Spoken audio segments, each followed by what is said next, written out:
We are talking about more declined logos today, and I want to do it a little differently. Instead of 5 logos, we're going to look at 10 logos and move through them more quickly. Hopefully with this kind of format we can cover more ground and make these videos even more helpful. Let's begin. First up, we have a baby bear or perhaps a baby lion. That's the problem. If we can't tell what animal it is, it's a no sale.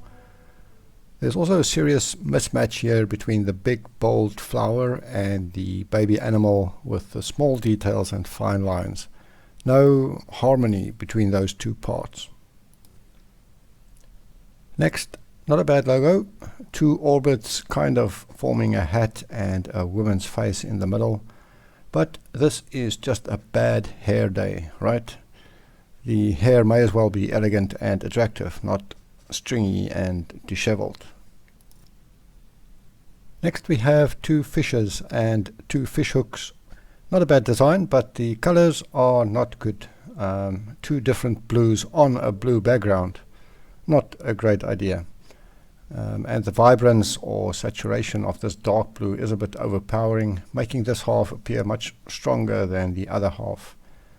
Also, perhaps these gaps should have been the same size. They are almost the same, so it looks like a mistake. Either make them more different or exactly the same. Next logo. Kudos to this designer for the perseverance. We like perseverance. We have declined this logo several times, but there is progress with each iteration. The biggest issue here by far is the uneven lines and gaps. It looks like this designer was trying to make them even and just failed. Every one of those gaps has a different size, and the lines are also not consistent. The solution might be something like building a neat letter S first, then centering it on the hexagon, then merging the two. Next we have a funky logo with an eyeball and a baseball cap. It's a good idea. It certainly is interesting and memorable, but it is also very untidy and irregular.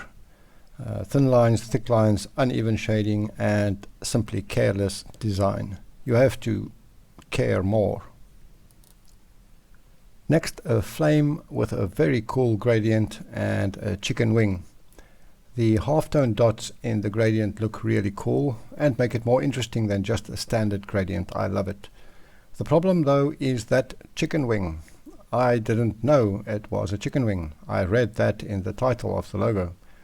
Maybe it's just me. I thought it might be a weird duck with its bill over here and an eye here, or maybe a letter Z. If it is difficult to read a logo, it will usually be declined. In a good logo, it is immediately obvious to everyone what it is. Next we have an axe with a twisty handle. Here the outline is a problem, specifically this part at the top. If you have sharp points and you apply an outline or a stroke, the software will, depending on the settings, try to follow the contour of the tip of the object and extend it. But then you have an outline that is much thicker at those points.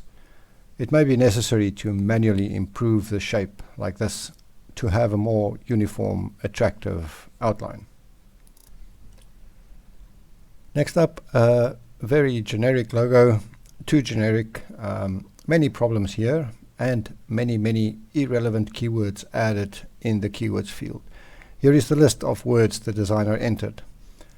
Normally, admins will read your list of keywords until they find one irrelevant keyword, then they decline the logo. The first one in this list is stamp. I just don't see a stamp here. Absolutely irrelevant. So that is a decline.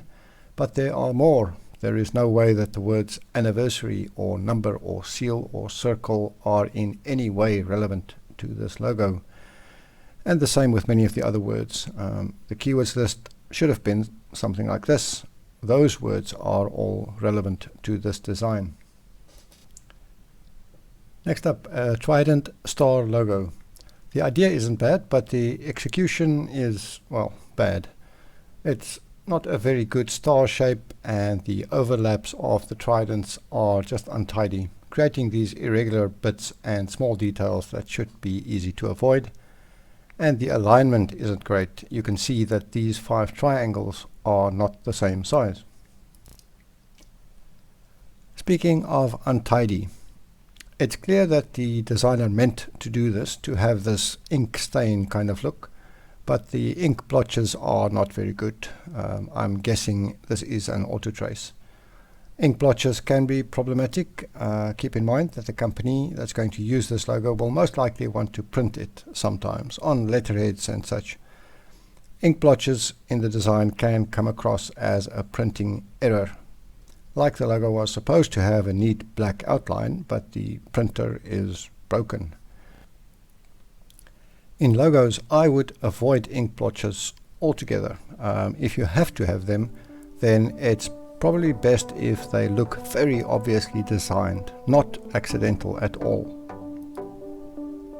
Okay, that's our 10 logos for today. More logos next time. Thanks for watching.